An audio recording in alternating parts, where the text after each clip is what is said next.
அத்தனை பேரும் அல்லும்படி 6 முதல் 60% வரை ஆடி தள்ளுபடியுடன் சூப்பர் சரவணா ஸ்டோர்ஸ், சென்னை, மதுரை, கோவை.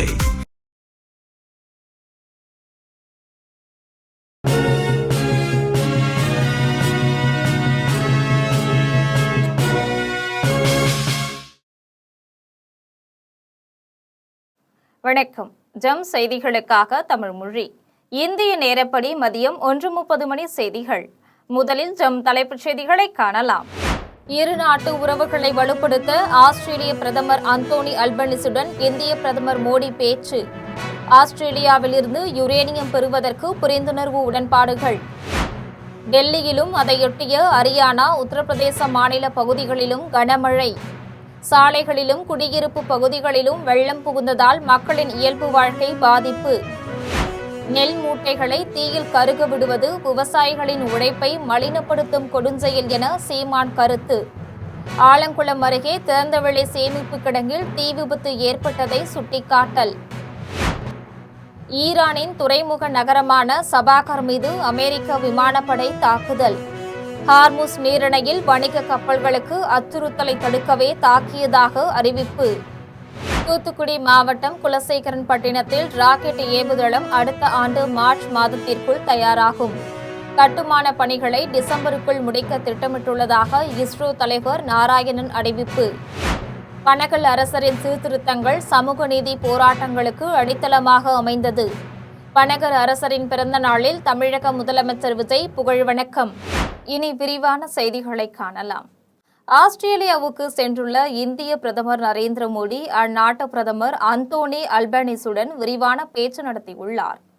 இதில் ஆஸ்திரேலியாவில் இருந்து யுரேனியம் பெறுவது, அரிய வகை கனிமங்கள் துறையில் இணைந்து செயல்படுவது உள்ளிட்ட பல்வேறு உடன்பாடுகள் கையொப்பமாகியுள்ளன. ஆஸ்திரேலியாவில் சுற்றுப்பயணம் மேற்கொண்டுள்ள இந்திய பிரதமர் நரேந்திர மோடிக்கு மெல்போர்னில் உள்ள விக்டோரியா மாநிலத்தின் ஆளுநர் இல்லத்தில் சிறப்பான வரவேற்பு அளிக்கப்பட்டது. அப்போது அந்நாட்டு படைவீரர்களின் அணிவகுப்பு மரியாதையை பிரதமர் நரேந்திர மோடி ஏற்றுக்கொண்டார். மெல்போர்ன் நகரில் உள்ள அரசு மாளிகையில் விக்டோரியா மாநில ஆளுநர் மார்க்ரெட் கர்னட்டரை பிரதமர் நரேந்திர மோடி சந்தித்து பேசினார். மெல்போர்னில் ஆஸ்திரேலிய நாட்டு பிரதமர் அந்தோனி அல்பனீஸையும் பிரதமர் மோடி சந்தித்தார். அதன்பின் பிரதமர் நரேந்திர மோடி தலைமையிலான இந்திய உயர்நிலைக் குழுவினரும் அந்நாட்டு பிரதமர் அந்தோனி அல்பனீசு தலைமையிலான உயர்நிலைக் குழுவினரும் இரு நாட்டு உறவுகளை மேலும் வலுப்படுத்துவது குறித்து விரிவான பேச்சு நடத்தினர். இரு நாட்டு பிரதமர்களும் கூட்டாக செய்தியாளர்களை சந்தித்தனர். அப்போது பேசிய இந்திய பிரதமர் மோடி, இந்தியாவும் ஆஸ்திரேலியாவும் மிகப்பெரிய ஜனநாயக நாடுகள் என்றும் பல்வேறு பண்பாடுகளை கொண்ட சமூகங்களை உடையவை என்றும் கடல் வலிமை மிக்க நாடுகள் என்றும் தெரிவித்தார். அரிய வகை கனிமங்களை பெறுவதில் உடன்பாடு எட்டப்பட்டுள்ளதாகவும் அதன்படி ஆஸ்திரேலியாவில் இருந்து இந்தியாவுக்கு யுரேனியம் பெற்றுக்கொள்வதற்கு வகை செய்யப்பட்டுள்ளதாகவும் பிரதமர் மோடி தெரிவித்தார். இந்தோ பசிபிக் என்பது 2 பெருங்கடல்களின் கூடல் மட்டுமல்ல, இந்தியா, ஆஸ்திரேலியா ஆகிய இரு ஜனநாயக நாடுகளும் பாதுகாப்பு, தளவாட உற்பத்தி ஆகியவற்றில் இணைந்து செயல்படுவதற்கான பரப்பு என்றும் தெரிவித்தார். கப்பல் கட்டுதல், பழுது பார்த்தல், பராமரித்தல் ஆகியவற்றிலும் இரு நாடுகளும் இணைந்து செயல்பட உள்ளதாக குறிப்பிட்டார். இதேபோல் ஆஸ்திரேலியாவின் ஓய்வூதிய நிதி அமைப்பான ஆஸ்திரேலியன் சூப்பர் இந்தியாவின் உட்கட்டமைப்பு திட்டங்களில் 50 கோடி ஆஸ்திரேலிய டாலர்கள் முதலீடு செய்ய இருப்பதாக பிரதமர் நரேந்திர மோடி தெரிவித்தார். டெல்லியிலும் அதையொட்டிய ஹரியானா, உத்தரப்பிரதேச மாநில பகுதிகளிலும் நேற்று இரவு முதல் கனமழை பெய்து வரும் நிலையில் சாலைகளில் வெள்ளம் பெருக்கெடுத்து பாய்கின்றது. இதனால் தேங்கிய தண்ணீரில் நீந்தியபடி வாகனங்கள் மெதுவாக செல்கின்றன. டெல்லியில் நேற்று இரவு முதல் தொடர்ந்து கனமழை பெய்ததில் சாலைகளில் வெள்ளப்பெருக்கு ஏற்பட்டுள்ளது. குளம் போல் தண்ணீர் தேங்கிய சாலைகளில் வாகனங்கள் நீந்தியபடி மெதுவாக சென்றன. டெல்லியில் கனமழை பெய்ததால் இன்று சாலையில் அக்சர்தாம் கோவில் அருகே போக்குவரத்து நெரிசல் ஏற்பட்டது. இதனால் வாகனங்கள் மெதுவாக ஊர்ந்து சென்றன. இதேபோல் கனமழையால் டெல்லி மேகராலி, பாதர்பூர் சாலையிலும் மழைநீர் தேங்கி நின்றதால் அப்பகுதியில் போக்குவரத்து நெரிசல் ஏற்பட்டது. டெல்லி மீரட் விரைவு நெடுஞ்சாலையிலும் தேங்கியுள்ள மழைநீரில் நீந்தியபடி வாகனங்கள் மெதுவாக சென்றன. உத்தரப்பிரதேசத்தின் காசியாபாத்திலும் கனமழை பெய்ததில் இந்திரபுரம், அபைகண்ட் ஆகிய இடங்களில் சாலையில் வெள்ளப்பெருக்கு ஏற்பட்டுள்ளது. இதனால் குளம் போல் தண்ணீர் தேங்கியுள்ள சாலையில் வெள்ளத்தில் நீந்தியபடி வாகனங்கள் மெதுவாக சென்றன. உத்தரப்பிரதேசத்தின் நொய்டாவிலும் நேற்று இரவு முதல் கனமழை பெய்து வருகின்றது. இதனால் நகரின் தாழ்வான இடங்களில் பல்வேறு பகுதிகளில் மழைநீர் தேங்கியுள்ளது. உத்தரப்பிரதேசத்தின் புலன்சாகர் என்னும் இடத்தில் கனமழையால் வீட்டுக்குள் வெள்ளம் புகுந்துவிட்டது. இதனால் அப்பகுதி மக்களின் இயல்பு வாழ்க்கை பாதிக்கப்பட்டுள்ளது. இதேபோல டெல்லியை ஒட்டிய ஹரியானாவில் உள்ள பாரிதாபாத்திலும் சாலையில் கால்வாய் போல் தண்ணீர் பாய்ந்தோடியது. அதில் வாகனங்கள் நீந்தியபடி மெதுவாக சென்றன. நெல் மூட்டைகளை தீயில் கருக விடுவது நெல்மணிகளை அறுவடை செய்த விவசாயிகளின் உழைப்பை மலினப்படுத்தும் கொடுஞ்செயல் என்று நாம் தமிழர் கட்சியின் தலைமை ஒருங்கிணைப்பாளர் சீமான் குற்றம் சாட்டியுள்ளார். தமிழகத்தில் நெல் மூட்டைகள் தீயில் கருகுவது தொடர்பாக சீமான் தனது சமூக வலைதள பக்கத்தில் பதிவிட்டுள்ளார். அதில் தென்காசி மாவட்டம் ஆலங்குளம் அருகே திறந்தவெளி அரசு நெல் சேமிப்பு கிடங்கில் ஏற்பட்ட தீ விபத்தில் நெல் மூட்டைகள் எரிந்து சேதமடைந்த செய்தி அதிர்ச்சியளிப்பதாக தெரிவித்துள்ளார். முந்தைய ஆட்சி காலத்தைப் போலவே தற்போதைய அரசும் அலட்சியத்தோடு செயல்படுவது பெரும் ஏமாற்றம் அளிப்பதாக கூறினார். கோடை காலத்தில் தீயில் எரிந்து சாம்பலாவதெல்லாம் அயராத உழைப்பை செலுத்தி நெல்மணிகளை அறுவடை செய்த விவசாயிகளின் உழைப்பை மலினப்படுத்தும் கொடுஞ்செயல் என்று குறிப்பிட்டுள்ளார். உணவு தானியங்களை கூட பாதுகாத்து ஒரு அரசால் தரமாக வழங்க முடியாதென்றால் அது அரசா இல்லை தரிசா என்று வினவியுள்ளார். ஏழை எளிய மக்கள் பயன்படுத்தும் அரிசியை தரமாக நியாய விலைக் கடைகள் மூலம் வழங்க வேண்டும் என்பதே தாவேக அரசை வலியுறுத்தியுள்ளார். ஈரானின் முக்கியத்துவம் வாய்ந்த துறைமுக நகரமான சபாகர் மீது அமெரிக்க விமானப்படை தாக்குதல் நடத்தியுள்ளது. ஈரானின் தென்கிழக்கு துறைமுக நகரமான சபாகர் மீது அமெரிக்க விமானப்படை தாக்குதல் நடத்தியுள்ளது. இந்த தாக்குதலில் சபாகர் முழுவதும் குண்டுவெடிப்பு சத்தங்கள் கேட்டதாகவும் நகரின் பல பகுதிகளில் மின்சாரம் துண்டிக்கப்பட்டதாகவும் ஈரானின் அரசு ஊடகம் தெரிவித்துள்ளது. மேலும் இதுகுறித்து அமெரிக்க ராணுவ அதிகாரிகள் ஹார்முஸ் நீரிணையில் வணிக கப்பல்களுக்கு ஈரான் விடுத்து வரும் அச்சுறுத்தல்களை தடுப்பதற்காகவே அங்குள்ள ஈரானின் கடல்சார் கட்டமைப்புகள் மற்றும் தடைத்தளங்களை குறிவைத்து தாக்குதல் நடத்தப்பட்டதாக தெரிவித்துள்ளனர். இதனிடையே குவைத், பஹ்ரைன் நாடுகளில் உள்ள அமெரிக்க படைத்தளங்கள் மீது இன்று இரண்டாவது நாளாக தாக்குதல் நடத்த உள்ளதாக ஈரான் எச்சரிக்கை விடுத்துள்ளது. இதனால் இரு நாடுகளுக்கு இடையிலான அமைதி ஒப்பந்த பேச்சு முற்றிலும் சீர்குலைந்து மீண்டும் போர் மூண்டுள்ளதால் மத்திய கிழக்கில் போர் பதற்றம் நிலவி வருகிறது. தூத்துக்குடி மாவட்டம் குலசேகரன்பட்டினத்தில் கட்டப்பட்டு வரும் ராக்கெட் ஏவுதளம் அடுத்த ஆண்டு மார்ச் மாதத்துக்குள் தயாராகிவிடும் என்று இந்திய விண்வெளி ஆராய்ச்சி அமைப்பு தெரிவித்துள்ளது. இந்தியாவில் ஆந்திர மாநிலம் ஸ்ரீஹரிகோட்டா விண்வெளி மையத்தில் உள்ள 2 ஏவுதளங்களில் இருந்து மட்டுமே இப்போது செயற்கைக்கோள்களை கொண்டு செல்லும் ராக்கெட்கள் விண்ணில் ஏவப்படுகின்றன. அதிக எடையை தாங்கி செல்லும் ராக்கெட்டுகளை ஏவுவதற்காக 3வது ஏவுதளமும் ஸ்ரீஹரிகோட்டாவில் அமைக்கப்பட்டு வருகிறது. இந்நிலையில் தமிழ்நாட்டில் தூத்துக்குடி மாவட்டம் குலசேகரன்பட்டினத்தில் ராக்கெட் ஏவுதளம் அமைக்கும் பணி நடந்து வருகின்றது. இதற்காக 2200 ஏக்கர் பரப்பளவு இடத்தை தமிழ்நாடு அரசு ஒதுக்கியுள்ளது. இந்த ராக்கெட் ஏவுதளம் கட்டுவதற்கான பணிகளை 2024ஆம் ஆண்டு பிரதமர் நரேந்திர மோடி அடிக்கல் நாட்டி தொடக்கி வைத்தார். ஏவுதள சேவை கட்டிடம், தரைவழி சோதனை மையம், டெலிமெட்ரி அமைப்புகள், SSLV ராக்கெட்டுகளுக்கான தனி ஏவுதளம் ஆகியன அமைக்கப்படுகின்றது.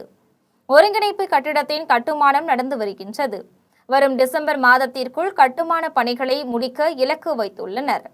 இதனால் அடுத்த ஆண்டு மார்ச் மாதம் இங்கிருந்து ராக்கெட்டுகளை ஏவ திட்டமிடப்பட்டுள்ளதாக இஸ்ரோ தலைவர் நாராயணன் தெரிவித்துள்ளார். பனகல் அரசரின் முற்போக்கான சீர்திருத்தங்கள் பின்னாளில் தந்தை பெரியார் முன்னெடுத்த சுயமரியாதை மற்றும் சமூக நீதி போராட்டங்களுக்கு வலுவான அடித்தளமாக அமைந்தது என தமிழக முதலமைச்சர் விஜய் தெரிவித்துள்ளார். தமிழக முதலமைச்சர் விஜய் தனது சமூக வலைதள பக்கத்தில் பனகல் அரசரின் பிறந்த நாளை முன்னிட்டு பதிவிட்டுள்ளார். அதில் சென்னை மாகாணத்தின் 2வது முதலமைச்சர் பனகல் அரசரின் பிறந்த நாளில் தனது புகழ் வணக்கத்தை செலுத்தியுள்ளார். அவரது முற்போக்கான சீர்திருத்தங்கள் பின்னாளில் தந்தை பெரியார் முன்னெடுத்த சுயமரியாதை மற்றும் சமூக நீதி போராட்டங்களுக்கு வலுவான அடித்தளமாக அமைந்ததாக குறிப்பிட்டுள்ளார். பனகல் அரசரின் புகழ் தமிழ்நாட்டின் சமூக நீதி வரலாற்றில் என்றும் நிலைத்திருக்கும் என்று தெரிவித்துள்ளார். திமுக தலைவர் மு.க. ஸ்டாலின் தனது சமூக வலைதள பதிவில் பனகல் அரசர் குறித்த புத்தகமே கலைஞருக்கு அரசியலில் ஆர்வத்தை விதைத்தது என்று குறிப்பிட்டுள்ளார். சமூக நீதியின் அடித்தளமான வகுப்புவாரி பிரதிநிதித்துவ ஆணை, இந்து சமய அறநிலைய பாதுகாப்பு சட்டம் ஆகியவை பனகல் அரசரின் சாதனைகள் என சுட்டிக்காட்டியுள்ளார். கோவை விமான நிலையத்தில் மத்திய சுற்றுச்சூழல் துறை அமைச்சர் பூபேந்திர யாதவிற்கு பாஜகவினர் உற்சாக வரவேற்பு அளித்தனர். கோவையில் நடைபெறவுள்ள பல்வேறு நிகழ்ச்சிகளில் கலந்து கொள்வதற்காக மத்திய சுற்றுச்சூழல் துறை அமைச்சர் பூபேந்திர யாதவ் டெல்லியிலிருந்து கோவை விமான நிலையம் வந்தடைந்தார். அப்போது அவருக்கு பாஜக மகளிர் அணி சார்பில் மத்திய அமைச்சருக்கு பூரண கும்ப மரியாதை செலுத்தப்பட்டு மாலை அணிவிக்கப்பட்டது.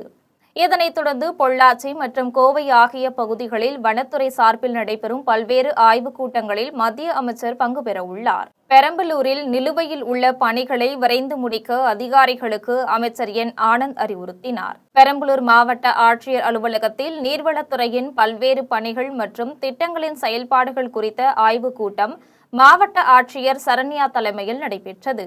இதில் அமைச்சர் என் ஆனந்த் கலந்து கொண்டு திட்டப் பணிகளை நிர்ணயிக்கப்பட்ட காலக்கெடுவிற்குள் நிறைவேற்றவும், நிலுவையில் உள்ள பணிகளை விரைந்து முடிக்கவும், பொதுமக்கள் பயன்பெறும் வகையில் திட்டப் பயன்கள் தாமதமின்றி சென்றடைவதை உறுதி செய்யவும் அதிகாரிகளுக்கு அறிவுறுத்தினார். இந்நிகழ்ச்சியில் சட்டமன்ற உறுப்பினர் சிவக்குமார், மாவட்ட காவல் கண்காணிப்பாளர் லலித்குமார், துறை சார்ந்த அதிகாரிகள் ஆகியோர் கலந்து கொண்டனர். அரக்கோணத்தில் அமையவுள்ள பூங்காவிற்கான கட்டுமான பணிகளின் பூமி பூஜை விழாவில் அமைச்சர் காந்திராஜ் கலந்து கொண்டு அடிக்கல் நாட்டி பணிகளை தொடங்கி வைத்தார். ராணிப்பேட்டை மாவட்டம் அரக்கோணத்தில் தனியார் நிறுவனத்தின் சமூக பொறுப்பு திட்டத்தின் கீழ் 50 லட்சம் ரூபாய் மதிப்பீட்டில் பொதுமக்கள் பயன்பாட்டிற்காக அமைக்கப்பட உள்ள பூங்காவின் பூமி பூஜை விழா நடைபெற்றது. இதில் தனியார் நிறுவனத்தின் பொது மேலாளர் ஜான் டேனியல் தலைமை தாங்கினார். இந்நிகழ்ச்சிக்கு சிறப்பு அழைப்பாளர்களாக கூட்டுறவுத்துறை அமைச்சர் காந்திராஜ், மாவட்ட ஆட்சியர் பிரியா ரவிச்சந்திரன் ஆகியோர் கலந்து கொண்டு அடிக்கல் நாட்டி பூங்கா கட்டுமான பணியினை தொடங்கி வைத்தனர். இந்நிகழ்ச்சியில் கவுன்சிலர் சரவணன், தனியார் நிறுவனத்தின் மக்கள் தொடர்பு அலுவலர் கஜேந்திரன், தாவீக நகர செயலாளர் ரமேஷ் உள்ளிட்ட ஏராளமானோர் கலந்து கொண்டனர். பெரம்பலூரில் உள்ள தனியார் கல்லூரி ஒன்றில் 1ஆம் ஆண்டு மாணவர்களுக்கான வரவேற்பு விழா நடைபெற்றது. பெரம்பலூரில் உள்ள தனியார் கல்லூரி ஒன்றில் 1ஆம் ஆண்டு மாணவர்களுக்கான வரவேற்பு விழா நடைபெற்றது. விழாவில் பல்கலைக்கழகத்தின் வேந்தர் ஸ்ரீனிவாசன் தலைமையில் மாவட்ட ஆட்சியர் சரண்யா கலந்து கொண்டு உரையாற்றினார். அப்போது பெரம்பலூர் மற்றும் அதனை சுற்றியுள்ள மாவட்டங்களின் வரலாற்றில் பெண்களுக்காக பிரத்யேகமாக தொடங்கப்பட்ட முதல் கல்வி நிறுவனம் இது என்பதை நினைவு கூர்ந்தார். இதன் பிரம்மாண்டமான உட்கட்டமைப்பு வசதிகள் வியப்பளிக்கும் வகையில் உள்ளதாக தெரிவித்தார்.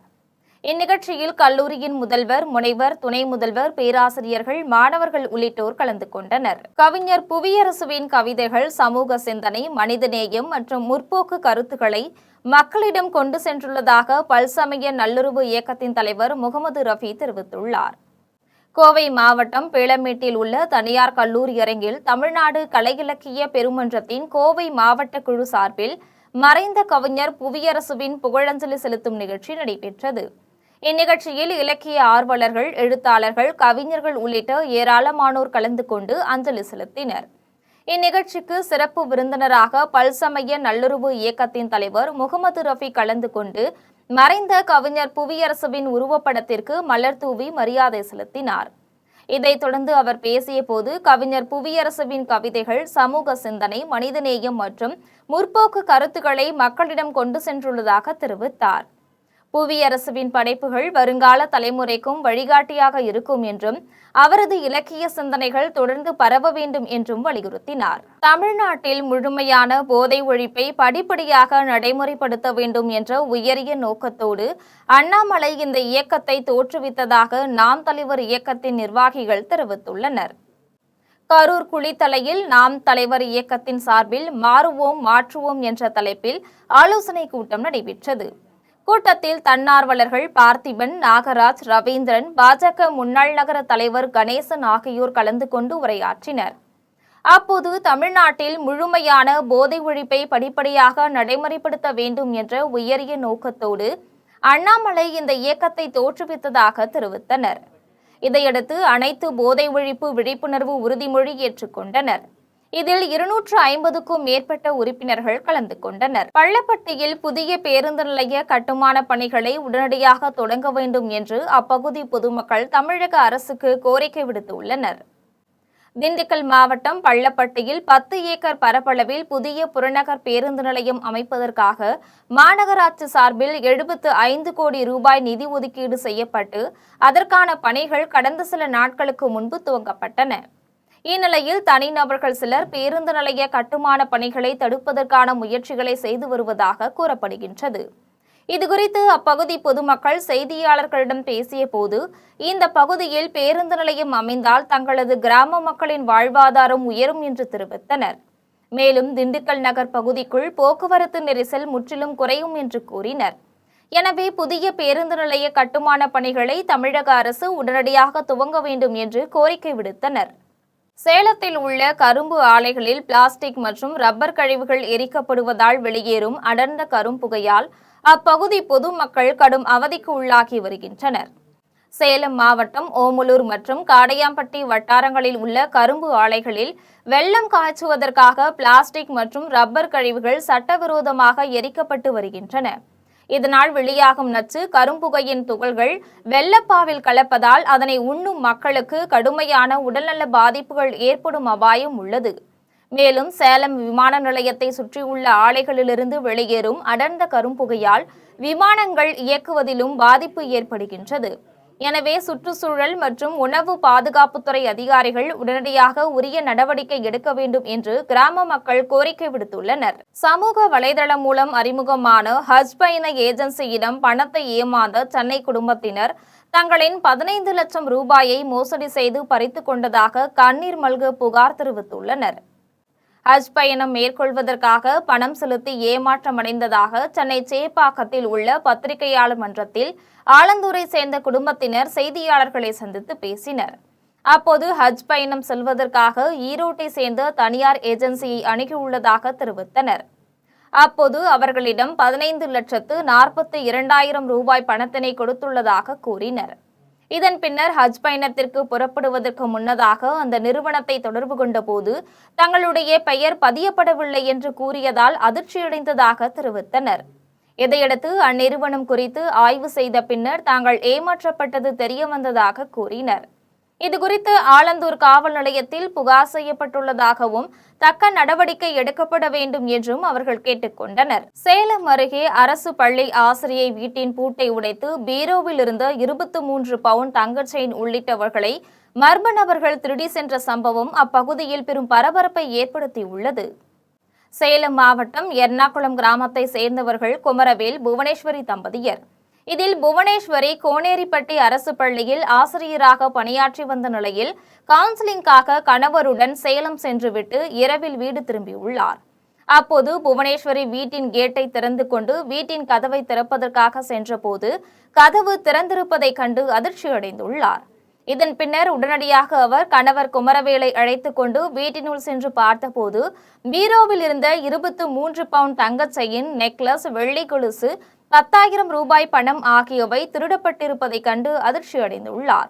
இதுகுறித்து தகவல் அறிந்து வந்த மாவட்ட காவல் துணை கண்காணிப்பாளர் சுரேஷ்குமார் தலைமையிலான காவல்துறையினர் வழக்கு பதிவு செய்து தீவிர விசாரணை மேற்கொண்டு வருகின்றனர். இந்த திருட்டு சம்பவத்தால் அப்பகுதியில் பெரும் பரபரப்பு ஏற்பட்டுள்ளது. திருப்பனந்தாள் அருகே தனியார் வங்கியில் திடீரென தீ விபத்து ஏற்பட்டதால் அப்பகுதியில் பெரும் பரபரப்பை ஏற்படுத்தியுள்ளது. தஞ்சாவூர் மாவட்டம் தத்துவாஞ்சேரியில் உள்ள தனியார் வங்கியில் இரவு திடீரென்று தீ விபத்து ஏற்பட்டது. இதனிடையே வங்கியில் தீ விபத்து என்ற தகவல் பரவியதும் நகைகள் அடமானம் வைத்திருப்பவர்களும் லாக்கரில் நகைகளை வைத்திருப்பவர்களும் வங்கி முன்பு குவிந்தனர். இதுகுறித்து தகவல் அறிந்து வந்த திருவிடைமருதூர் தீயணைப்பு படை வீரர்கள் 1 மணி நேரத்திற்கு மேலாக போராடி தீயை அணைத்தனர். இது தொடர்பாக தனியார் வங்கியின் மண்டல மேலாளர் சுப்பிரமணியன் பொதுமக்களிடம் நகைகளும் பணமும் பத்திரமாக உள்ளது என உறுதியளித்த பின்னர் வங்கி முன்பு குவிந்த பொதுமக்கள் அங்கிருந்து கலைந்து சென்றனர். இந்த தீ விபத்தால் அப்பகுதியில் பெரும் பரபரப்பு ஏற்பட்டது. காட்பாடி அருகே விற்பனைக்காக வைத்திருந்த 2 யானை தந்தங்களை வனத்துறையினர் பறிமுதல் செய்து 2 பேரை கைது செய்துள்ளனர். வேலூர் மாவட்டம் காட்பாடிக்கு உட்பட்ட பகுதியில் சட்டவிரோதமாக யானை தந்தத்தை கடத்தி வந்து விற்பனை செய்வதாக வனச்சரக அதிகாரிகளுக்கு ரகசிய தகவல் கிடைத்தது. இதன் அடிப்படையில் காட்பாடி வனச்சரக அதிகாரிகள் அப்பகுதியில் தீவிர சோதனை மேற்கொண்டனர். சோதனையில் கேவி குப்பத்தை சேர்ந்த ஜெயக்குமார் என்பவரின் மாந்தோப்பில் 2 யானை தந்தம் பதுக்கி வைத்திருப்பது தெரியவந்தது. இதையடுத்து விற்பனைக்கு வைத்திருந்த 2 யானை தந்தங்களையும் 2 இருசக்கர வாகனத்தையும் பறிமுதல் செய்தனர். தொடர்ந்து ஜெயக்குமார், ஸ்ரீனிவாசன் ஆகிய 2 பேரை கைது செய்து வனத்துறையினர் விசாரணை மேற்கொண்டனர். விசாரணையில் ஆந்திராவில் இருந்து யானை தந்தங்களை கொண்டு வந்தது தெரியவந்தது. மேலும் இவ்வழக்கில் வேறு யாருக்கேனும் தொடர்பு உள்ளதா என்பது குறித்தும் வனத்துறையினர் தீவிர விசாரணை மேற்கொண்டு வருகின்றனர். ஆலங்குடி அருகே 8.5 சவரன் தங்க நகை உள்ளிட்ட பொருட்களை திருடி சென்ற 5 பேரை காவல்துறையினர் கைது செய்து சிறையில் அடைத்தனர். புதுக்கோட்டை மாவட்டம் ஆலங்குடியை சேர்ந்தவர்கள் நீலகண்டன் வித்யா தம்பதியர். இவர்களுக்கு 9வது மற்றும் 6வது வகுப்பு படிக்கும் 2 மகன்கள் உள்ளனர். இதில் நீலகண்டன் வெளிநாட்டில் பணிபுரிந்து வரும் சூழலில் கடந்த ஜூன் 22ஆம் தேதி இரவு நேரத்தில் 9ஆம் வகுப்பு படிக்கும் மூத்த மகன் டியூஷன் படிப்பதற்காக ஆலங்குடி சென்றுள்ளார். இந்நிலையில் வீட்டில் வித்யாவும் அவரது 2வது மகனும் இருந்துள்ளனர். அப்போது வீட்டுக்குள் புகுந்த 7 பேர் கொண்ட மர்ம கும்பல் சிறுவனின் கழுத்தில் கத்தியை வைத்து கொன்று விடுவதாக மிரட்டியுள்ளனர். இதையடுத்து வித்யாவின் கழுத்தில் இருந்த தாலி செயின் உட்பட 8.5 சவரன் தங்க நகை, கைபேசி, வீட்டில் இருந்த 30,000 ரூபாய் பணம் ஆகியவற்றை கொள்ளையடித்து இருவரையும் ஒரு அறையில் பூட்டிவிட்டு தப்பித்து சென்றனர். இதன் பின்னர் வித்யாவின் அலறல் சத்தம் கேட்டு அக்கம் பக்கத்தினர் கதவை திறந்து உள்ளே சென்ற பிறகு இதுகுறித்து ஆலங்குடி காவல்துறையினருக்கு தகவல் தெரிவித்தனர். சம்பவ இடத்திற்கு வந்த ஆலங்குடி காவல்துறை துணை கண்காணிப்பாளர் மனோகரன் உள்ளிட்டோர் சம்பவம் குறித்து வழக்கு பதிவு செய்து விசாரணை மேற்கொண்டனர். இதையடுத்து தனிப்படை காவல்துறையினர் பல்வேறு கட்ட விசாரணை மேற்கொண்டு சிசிடிவி கண்காணிப்பு கேமராக்களை ஆய்வு செய்ததன் அடிப்படையில் கொள்ளை சம்பவத்தில் ஈடுபட்ட சரித்திர பதிவேடு குற்றவாளி இளஞ்சேரன், ராஜேஷ், பேரரசு உள்ளிட்ட 5 பேரை காவல்துறையினர் கைது செய்து சிறையில் அடைத்தனர். மயிலாடுதுறையில் ஆந்திராவிலிருந்து கஞ்சாவை கடத்தி வந்த 5 பேரை காவல்துறையினர் கைது செய்து சிறையில் அடைத்தனர். மயிலாடுதுறை நகரில் காவல் ஆய்வாளர்கள் பாலச்சந்தர், அருண் ஆகியோர் தலைமையிலான காவல்துறையினர் வாகன சோதனையில் ஈடுபட்டிருந்தனர். அப்போது அவ்வழியாக வந்த 2 கார்களை காவல்துறையினர் தடுத்து நிறுத்த முயன்றபோது கார்கள் நிற்காமல் சென்றன. இதையடுத்து காவல்துறையினர் அந்த கார்களை துரத்தி சென்று தருமபுரம் அருகே அடியாமங்கலத்தில் மடக்கி பிடித்து சோதனை செய்தனர். அதில் கார்களில் 50 கிலோ கஞ்சா கடத்தி வரப்பட்டது தெரியவந்தது. மேலும் விசாரணையில் கணபதி, ராஜமாணிக்கம், விக்னேஷ், பாலசுந்தரம், மதுரையை சேர்ந்த கார் ஓட்டுநர் கணபதி என்பதும் பிடிப்பட்ட கஞ்சா ஆந்திராவிலிருந்து கடத்தி வரப்பட்டது என்பதும் தெரியவந்தது. இதையடுத்து 50 கிலோ கஞ்சா, 2 கார், ஒரு இருசக்கர வாகனம் ஆகியவற்றை காவல்துறையினர் பறிமுதல் செய்து 5 பேரையும் கைது செய்தனர். தொடர்ந்து 5 பேரையும் நீதிமன்றத்தில் ஆஜர்படுத்தி கடலூர் மத்திய சிறையில் அடைத்தனர். தாராபுரம் அருகே சாலையோரமாக சென்று கொண்டிருந்த பள்ளி மாணவிகள் மீது லாரி மோதிய சம்பவம் அப்பகுதியில் பெரும் சோகத்தை ஏற்படுத்தியுள்ளது. திருப்பூர் மாவட்டம் தாராபுரம் அருகே கள்ளிவலசு கிராமத்தை சேர்ந்த ராசு என்பவரின் மகள்கள் சுபதரணி, மனோரஞ்சனி ஆகியோர் பஞ்சரான தங்களது இருசக்கர வாகனத்தை சாலையோரமாக தள்ளி சென்று கொண்டிருந்தனர். அப்போது கோழிகளை ஏற்றி வந்த லாரி அவர்கள் மீது மோதியது. இந்த விபத்தில் இருவரும் தூக்கி வீசப்பட்டு படுகாயமடைந்தனர். மேலும் அவர்கள் தள்ளி வந்த இருசக்கர வாகனத்தின் மீது லாரி ஏறி இறங்கிய நிலையில் சாலையோரமாக லாரி நின்றது. இதையடுத்து ஓட்டுநர் அங்கிருந்து தப்பியோடிவிட்டார். இதை பார்த்து அதிர்ச்சியடைந்த அப்பகுதி பொதுமக்கள் உடனடியாக படுகாயமடைந்த மாணவிகளை மீட்டு தாராபுரம் அரசு மருத்துவமனைக்கு அனுப்பி வைத்தனர். இதுகுறித்து தாராபுரம் காவல்துறையினர் வழக்கு பதிவு செய்து தலைமறைவான லாரி ஓட்டுநரை தீவிரமாக தேடி வருகின்றனர். கொள்ளையடித்தவர்களை இணைத்துக் கொள்ளும் தவறு செய்தவர்களுக்கு அடைக்கலம் தரும் கட்சியாக தாவேக உள்ளதாக அதிமுகவை சேர்ந்த முன்னாள் அமைச்சர் அக்ரி கிருஷ்ணமூர்த்தி குற்றம் சாட்டியுள்ளார். பெரம்பலூரில் அதிமுக மாவட்ட செயலாளர் வெங்கடாச்சலம் தலைமையில் செயல் வீரர்கள் கூட்டம் நடைபெற்றது. இந்த கூட்டத்தில் அதிமுக மாநில விவசாய பிரிவு செயலாளரும் அதிமுக கருடாவுமான அக்ரி கிருஷ்ணமூர்த்தி கலந்து கொண்டு உரையாற்றினார். அதன்பின் செய்தியாளர்களிடம் பேசிய அவர், தங்களை தூய சக்தி என்று சொல்லிவிட்டு ஆட்சியை பிடித்த ஜோசப் விஜய் இன்று கொள்ளையடித்தவர்களை தங்கள் கட்சியில் இணைத்துக் கொண்டுள்ளதாக குற்றம் சாட்டினார். தவறு செய்தவர்களுக்கு விஜய் அடைக்கலம் தந்துள்ளதாகவும் இதை நாட்டு மக்கள் கவனித்துக் கொண்டுள்ளதாகவும் தெரிவித்தார்.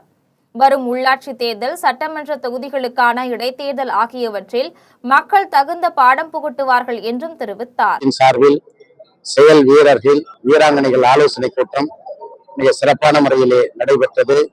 மரியாதைக்குரிய மாவட்ட கழகத்துடைய செயலாளர்களும், மரியாதைக்குரிய கழகத்தினுடைய தலைமை நிலைய செயலாளர்களும், மரியாதைக்குரிய மாவட்ட கழகத்துடைய நிர்வாகிகள், பிற அணிகளுடைய மாவட்ட செயலாளர்கள், ஒன்றிய கழக செயலாளர்கள் 100% பங்கேற்று மிக சிறப்பான முறையிலே இந்த செயல் வீரர்கள் கூட்டம் நடந்து முடிந்திருக்கிறது.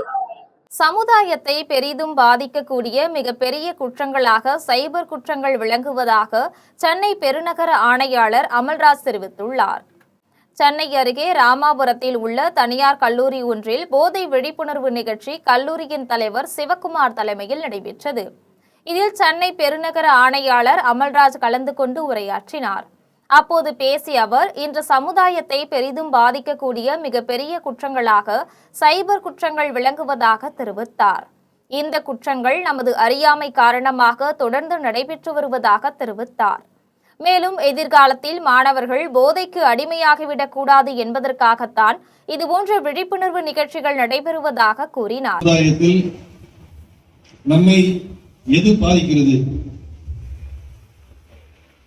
பெரிய குற்றங்கள் நடைபெறுவதில்லை, சட்ட ஒழுங்கு சீராக இருக்கிறது. அப்படி என்றால் நாம் எது குறித்து கவனமாக இருக்க வேண்டும், எதை பற்றி தெரிந்து கொள்ள வேண்டும் என்பதை ஒரு கணம் நாம் சிந்திக்க வேண்டும்.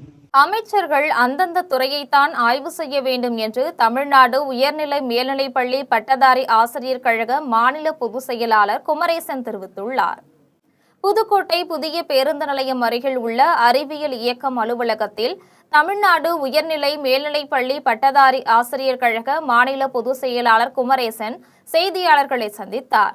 அப்போது பேசிய அவர், கடந்த வாரம் பணியில் இருக்கும் ஆசிரியர்களுக்கான தகுதி தேர்வின் போது ஆசிரியர்களை நடத்திய விதம் கண்டிக்கத்தக்கது என்று தெரிவித்தார். சட்டமன்றத்தில் இது தொடர்பாக தனி தீர்மானம் நிறைவேற்றி மத்திய அரசை தமிழ்நாடு அரசு வலியுறுத்தி ஆசிரியர்களை பாதுகாக்க வேண்டும் என்றும் கேட்டுக்கொண்டார். அமைச்சர் கீர்த்தனா அரசு பள்ளி மாணவர்களிடம் நடந்து கொண்ட விதத்தை ஏற்க முடியாது என்று தெரிவித்தார். அனுபவமில்லாத அமைச்சர் இளம் வயதில் சுறுசுறுப்புடன் செயல்பட வேண்டும் என்ற நோக்கத்தில் தெரியாமல் பல வேலைகளை செய்து வருவதாகவும் குற்றம் சாட்டினார். இந்த விவகாரத்தில் தமிழ்நாடு பள்ளிக்கல்வித்துறை அமைச்சர் சொல்வதும் ஏற்றுக்கொள்ளும்படியாக இல்லை. எனவே எதிர்காலத்தில் இதுபோன்று நடக்கக்கூடாது என்றும், அப்படி நடந்தால் சங்கத்தின் செயல்பாடு வேறு மாதிரியாக இருக்கும் என்றும் எச்சரிக்கை விடுத்தார். 1/9/2025 முன்னாடி உச்சநீதிமன்றத்தில் தீர்ப்பு சொன்னதுக்கு முன்னால் எந்த தகவலுமே எந்த முன்னறிவிப்புமே கொடுக்காமல் இன்றைக்கு இந்த ஆசிரியர்களை தேர்வு எழுத வேண்டும் என்ற அடிப்படையில் இன்றைக்கு தேர்வை திணித்து ஒரு பல்வேறு ஆசிரியர்களுக்கு மன உளைச்சலை இந்த தமிழ்நாட்டில் கற்றல் கற்பித்தல் மிகவும் பின்தங்கக்கூடிய அளவிற்கு இன்றைக்கு கல்வித்தரம் போயிட்டு இருக்கு. இதை உடனே தடுக்க வேண்டும். மதுரை மாவட்டம் மேலூர் வட்டாரத்தில் கோப்புதூரில் உள்ள கல் குவாரிகளில் வரைமுறையின்றி கற்களை வெட்டி எடுப்பதால் தங்கள் பகுதியில் குடிநீர் தட்டுப்பாடு ஏற்பட்டுள்ளதாக அப்பகுதி மக்கள் குற்றம் சாட்டியுள்ளனர். மதுரை மாவட்டம் மேலூர் வட்டாரத்தில் கடந்த 20 ஆண்டுகளுக்கு மேலாகவே கல்குவாரிகள் மூலம் பெருமளவில் கற்களை வெட்டி எடுத்து கொள்ளையடித்துள்ளனர். இதனால் இப்பகுதிகளில் உள்ள கிணறுகளில் நீர்மட்டம் அடி ஆழத்துக்கு சென்றுவிட்டது.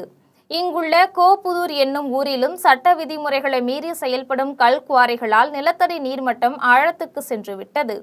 இதுகுறித்து மேலூர் வட்டாட்சியர், மதுரை மாவட்ட ஆட்சியர் ஆகியோருக்கு பலமுறை மனுக்களை அனுப்பியும் கல்குவாரிகளின் அட்டூழியம் கொஞ்சமும் குறையவில்லை என்று மக்கள் தெரிவிக்கின்றனர்.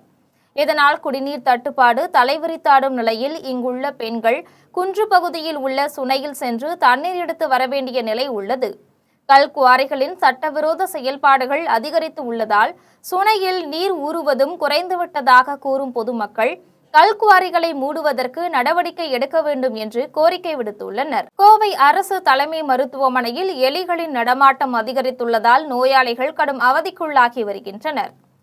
கோவை அரசு தலைமை மருத்துவமனையில் எலிகளின் நடமாட்டம் அதிகமாக இருப்பதால் பொதுமக்களிடையே பெரும் அதிர்ச்சியை ஏற்படுத்தியுள்ளது. இதுகுறித்து வார்டு ஊழியர்களிடம் முறையிட்டால் அவர்கள் அலட்சியமாக பதிலளிப்பதாக நோயாளிகள் குற்றம் சாட்டுகின்றனர். எனவே அரசு மருத்துவமனை நிர்வாகம் உடனடியாக அவசர சிகிச்சை வார்டுகளில் போர்க்கால அடிப்படையில் தூய்மை பணிகளை மேற்கொண்டு நோயாளிகளின் பாதுகாப்பை உறுதி செய்ய வேண்டும் என்று சமூக ஆர்வலர்கள் கோரிக்கை விடுத்துள்ளனர். செங்கம் அருகே ஆட்டோ கவிழ்ந்து விபத்துக்குள்ளானதில் 5 பள்ளி மாணவிகள் படுகாயமடைந்துள்ளனர்.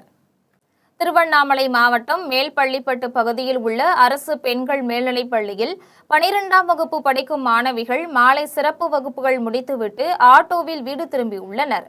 அப்போது ஆட்டோ கவிழ்ந்து விபத்துக்குள்ளானதில் 5 பள்ளி மாணவிகள் பலத்த காயமடைந்துள்ளனர். இதன் பின்னர் மாணவிகள் செங்கம் அரசு மருத்துவமனையில் சிகிச்சைக்காக அனுமதிக்கப்பட்டனர். இதையடுத்து தகவல் அறிந்து வந்த செங்கம் சட்டமன்ற உறுப்பினர் வேலு ஆட்டோ விபத்தில் காயமடைந்த மாணவர்கள் மற்றும் மாணவர்களின் பெற்றோர்களை நேரில் சந்தித்து ஆறுதல் கூறினார். ஒரு ஆட்டோவில் குறிப்பிட்ட எண்ணிக்கையிலான பயணிகளை மட்டுமே ஏற்ற வேண்டும் என்ற விதி இருந்தும் அதனை மீறி மாணவிகளை அளவுக்கு அதிகமாக ஏற்றி செல்வதாக பெற்றோர்கள் குற்றம் சாட்டியுள்ளனர். தொடர்ந்து மாணவிகளின் நலன் கருதி கூடுதல் அரசு பேருந்துகளை இயக்க வேண்டும் என்றும் பொதுமக்கள் கோரிக்கை விடுத்துள்ளனர். இனி வருவது திரையுலக செய்திகள். ஆக்ஷன் படத்தில் நடிக்க விரும்புவதாக நடிகை பிரீத்தி முகுந்தன் தெரிவித்துள்ளார். சென்னை மதுரவாயலில் உள்ள தனியார் மருத்துவக் கல்லூரியில் மாணவர்களின் திறன்களை மேம்படுத்தும் வகையில் விஸ்த்ரா 2026 என்ற கலை நிகழ்ச்சி நடைபெற்றது. இதில் தனியார் பல்கலைக்கழகத்தின் வேந்தர் சண்முகம் தலைமை வகித்தார். இந்நிகழ்ச்சியில் சிறப்பு விருந்தினர்களாக நடிகர் ராம்கி, பிளாஸ்ட் திரைப்பட நடிகை பிரீத்தி முகுந்தன் ஆகியோர் கலந்து கொண்டனர். இதில் மாணவர்களின் கண்கவர் நடன நிகழ்ச்சி மற்றும் கேட் வாக் போன்ற போட்டிகள் நடைபெற்றது.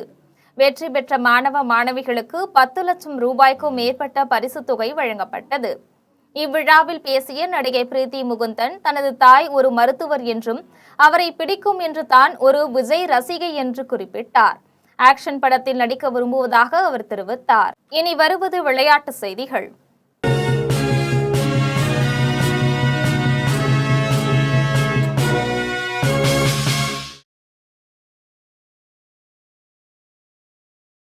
விம்பிள்டன் டென்னிஸ் தொடரின் மகளிர் ஒற்றையர் பிரிவுக்கான காலிறுதிப் போட்டியில் ஜாஸ்மின் பவுலினியை வீழ்த்தி மர்டா கோஸ்ட்யூட் வெற்றி பெற்றுள்ளார். இங்கிலாந்தில் விம்பிள்டன் டென்னிஸ் தொடரின் மகளிர் ஒற்றையர் பிரிவுக்கான காலிறுதிப் போட்டி நடைபெற்றது. இந்த போட்டியில் உக்ரைன் வீராங்கனையான மர்டா கோஸ்ட்யூட் இத்தாலியின் ஜாஸ்மின் பவுலினியுடன் மோதினார்.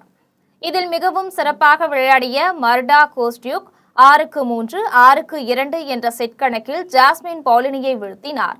இதன் மூலம் மர்டா கோஸ்ட்யூக் வெற்றி பெற்று அரையிறுதிப் போட்டிக்கு முன்னேறினார். இனி வருவது தங்கம், வெள்ளி மற்றும் பங்கு சந்தை விலை நிலவரம்.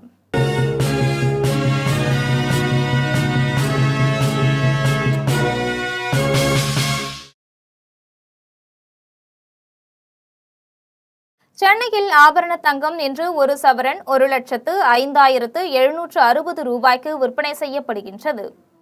சென்னையில் இன்று ஆபரண தங்கத்தின் விலை கிராமுக்கு 30 ரூபாய் குறைந்து 13,220 ரூபாய்க்கு விற்பனை செய்யப்படுகின்றது. மேலும் ஒரு சவரன் 240 ரூபாய் குறைந்து 1,05,760 ரூபாய்க்கு விற்பனை செய்யப்படுகின்றது. 24 கேரட் தூய தங்கம் ஒரு சவரன் 1,15,376 ரூபாய்க்கு விற்பனை செய்யப்படுகின்றது. மேலும் 1 கிராம் வெள்ளி 245 ரூபாய்க்கும் 1 கிலோ வெள்ளி 2,45,000 ரூபாய்க்கும் விற்பனை செய்யப்படுகின்றது. இந்திய பங்கு சந்தைகளில் வணிகம் இன்று உயர்வுடன் காணப்படுகின்றது. மும்பை பங்கு சந்தை பங்கு விலை குறியீட்டு எண் சென்செக்ஸ் 549 புள்ளிகள் அதிகரித்து 77,053 புள்ளிகளில் வணிகமாகிறது. தேசிய பங்குச்சந்தை பங்கு விலை குறியீட்டு எண் நிப்டி 172 புள்ளிகள் அதிகரித்து 24,054 புள்ளிகளில் வணிகமாகிறது. மீண்டும் தலைப்புச் செய்திகள். இரு நாட்டு உறவுகளை வலுப்படுத்த ஆஸ்திரேலிய பிரதமர் அந்தோனி அல்பனிசுடன் இந்திய பிரதமர் மோடி பேச்சு. ஆஸ்திரேலியாவிலிருந்து யுரேனியம் பெறுவதற்கு புரிந்துணர்வு உடன்பாடுகள். டெல்லியிலும் அதையொட்டிய ஹரியானா, உத்தரப்பிரதேச மாநில பகுதிகளிலும் கனமழை. சாலைகளிலும் குடியிருப்பு பகுதிகளிலும் வெள்ளம் புகுந்ததால் மக்களின் இயல்பு வாழ்க்கை பாதிப்பு. நெல் மூட்டைகளை தீயில் கருக விடுவது விவசாயிகளின் உழைப்பை மலினப்படுத்தும் கொடுஞ்செயல் என சீமான் கருத்து. ஆலங்குளம் அருகே திறந்தவெளி சேமிப்பு கிடங்கில் தீ விபத்து ஏற்பட்டதை சுட்டிக்காட்டல். ஈரானின் துறைமுக நகரமான சபாகர் மீது அமெரிக்க விமானப்படை தாக்குதல். ஹார்முஸ் நீரிணையில் வணிக கப்பல்களுக்கு அச்சுறுத்தலை தடுக்கவே தாக்கியதாக அறிவிப்பு. தூத்துக்குடி மாவட்டம் குலசேகரன்பட்டினத்தில் ராக்கெட் ஏவுதளம் அடுத்த ஆண்டு மார்ச் மாதத்திற்குள் தயாராகும். கட்டுமான பணிகளை டிசம்பருக்குள் முடிக்க திட்டமிட்டுள்ளதாக இஸ்ரோ தலைவர் நாராயணன் அறிவிப்பு. பனகல் அரசரின் சீர்திருத்தங்கள் சமூக நீதி போராட்டங்களுக்கு அடித்தளமாக அமைந்தது. பனகர் அரசரின் பிறந்த நாளில் தமிழக முதலமைச்சர் விஜய் புகழ் வணக்கம். உடன் ஜெம் செய்திகள் நிறைவடைகின்றன. மீண்டும் ஜெம் செய்திகள் மாலை 6 மணிக்கு. உடனுக்குடன் செய்திகளை காண GemLive.tv என்ற இணையதளத்தில் இணைந்திருங்கள். நன்றி, வணக்கம்.